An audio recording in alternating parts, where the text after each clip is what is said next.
Hi, Jennifer here. I'm a member of the RoadPro Pro Driver Council. We recently installed a new inverter in our truck and we chose the 3000 watt Cummins inverter. We loved it so much that we're installing the 5000 watt in our other truck. Installation is easy. We already have the wires from a previously installed inverter, so it's just a simple matter of swapping the inverters. The Cummins inverter has Bluetooth capability and can be turned on and off with a simple app from your smartphone or tablet. The app allows you to also monitor the inverter from a distance, as well as run a couple of tests to help you check if the inverter is experiencing any problems. The backlit screen on the inverter itself is easy to read and isn't overly bright, where it can be a distraction at night if it's installed somewhere visible. A Cummins inverter would make the perfect holiday gift for your driver this year.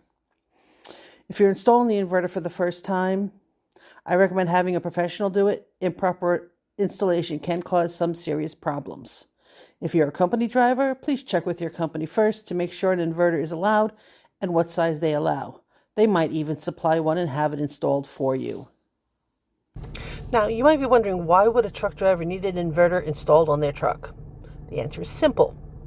We spend so much time away from home that life is easier on the road if we had some of the comforts, such as cooking devices like microwaves, air fryers, and electric skillets. Some drivers also like to watch television or play video games to relax a little after a long day driving or dealing with the chippers and receivers. Personally, I use my inverter to power my various cooking devices and my refrigerator. Now, you might ask, how would you determine what size inverter you're going to need? Inverters do come in many sizes or various options for how much electricity one can supply.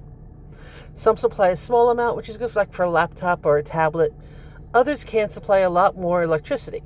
To figure out what size inverter you need for the truck, you should first look at what devices you or your driver will be using. To help you figure that out, you should look on the back or the bottom of the device for the UL listing. It will tell you what the max wattage or the electrical pull of the device is. Then you want to double it, because many devices will draw more power when they first turn on before they actually even out.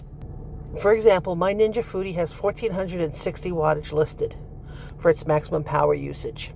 Doubling that makes it 2920 watts to account for any possible initial surge of electric draw, which means at minimum I would need a 3000 watt peak inverter. You might see some inverter labeled as 1500 peak and 3000 surge.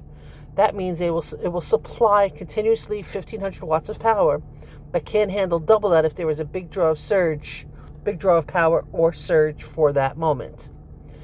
You want to make sure the inverter you choose will be able to handle that draw. Add up the wattage for any devices you plan on running at the same time.